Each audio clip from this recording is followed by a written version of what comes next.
humidity. High will be 88 degrees today. When's news time? 10:01. Let's get a check of traffic and transit on the ones. Good morning, Karen Stewart. Good morning, Linda. Hello. So we're going over to Queens first. Southbound on the Clearview at the Cross Island Parkway, Belt Boulevard, and the Horace Harding. We've got roving repairs. The left lane is closed with alternating lane closures until 3 this afternoon. And then the northbound Clearview between the Grand Central Parkway and exit 7, we've got the right lane closed with alternating lanes with repair work going on there until 3 p.m. as well. The southbound Van Wyck at Linden Boulevard, we've got road work in the left-hand lane, and the Grand Central westbound has repairs between exit 24 and Main Street currently. Now, if you're heading out into Brooklyn, the eastbound Belt Parkway has repair work too at Cropsey Avenue. They just put that in place actually about a minute ago. The repair work blocks one lane at least. Hudson River crossing numbers as we check what you need to know about the bridges and tunnels. It's about 15. Inbound Holland, Lincoln, GW Bridge, and in New Jersey, the northbound New Jersey Turnpike car lanes south of the Molly Pitcher has police department activity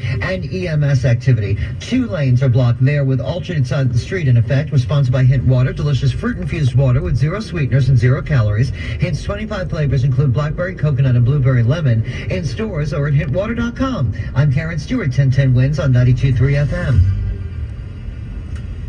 As neighborhood residents protest plans for new migrant shelters in Queens Village, we're going to hear more from Mayor Adams today on the city's migrant crisis. Frustration continues to grow as more buses of asylum seekers arrive. Bernadette Pena was among the protesters outside a new shelter for migrants in Queens.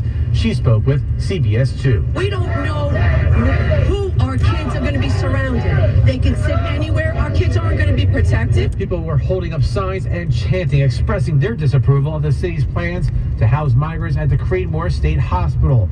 A large shelter is also being built on Randall's Island. Mayor Adams says the city now has 97,000 asylum seekers and is asking every New Yorker to help. So we're going to do our part to the best of our abilities within the financial restraint, but we have a real call. We need every New Yorker that has something to offer to play a role. Darius Ranzi, 1010 Wins at 92.3 FM at City Hall. The head of former Mayor de Blasio's security detail is reportedly going to turn himself in today at Manhattan Criminal Court on charges connected to his alleged efforts to stifle a city investigation into de Blasio's misuse of his detail. The charges against Howard Redman, a former NYPD inspector, have not been made public, but they come after a referral almost 2 years ago from the City Department of Investigation for Redman's potential prosecution. DOI investigators found de Blasio misused his detail for personal and political purposes, including during his 2019 presidential campaign, costing taxpayers in New York nearly $320,000. The Department of Investigation's report found that Redman took extraordinary steps to obstruct its investigation, including deleting text messages and giving less than credible answers to investigators. Officials are reopening Rockaway Beach today, but for now they're using drones to monitor for sharks. The beach was closed to swimmers yesterday after a woman was bitten by a shark there Monday. This is New York City Parks First Deputy Commissioner Iris Rodriguez Rosa. There was a potential sighting yesterday morning, but we haven't seen anything since then. Since yesterday morning at about 11:15, the drones they were able to determine that there was some activity going on. So we, of course, since we had the beaches closed, it was fine. We haven't seen anything since that. On Monday, a 65-year-old woman was rushed to the hospital after being bitten in the leg by a shark while in the water at Rockaway Beach near Beach 59th Street. She's said to now be in serious but stable condition. Jones Beach, which was also shut down yesterday due to a shark sighting, has also reopened. A lawyer for Gilgo Beach suspect Rex Hewerman is fighting the request by prosecutors that their client give a cheek swab for DNA testing.